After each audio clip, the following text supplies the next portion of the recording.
Hey, what's up everybody? So today we're going to be talking about the Hook Clip Car Air Vent Phone Holder.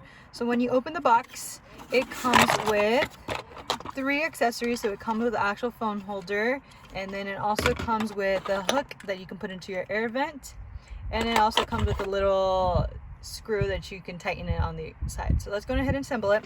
So basically what the first steps are is, so you're going to go ahead and put this here with this little ball here. So when you do this, it's going to be right there. So then after that, you're going to go ahead and basically just tighten it just like a regular bolt, but you also have to clip in that little ball in that ball and socket joint so it can just be a little bit easier.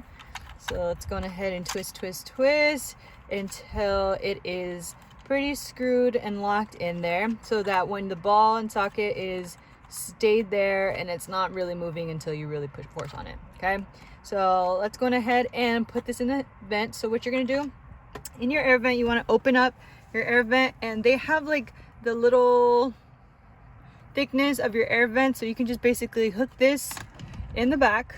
Once it's hooked on there, make sure that your air vent is pushed down all the way so it can hold in place. And then with our iPhone, we can go ahead and push this down here, and it is sturdy and is able to hold.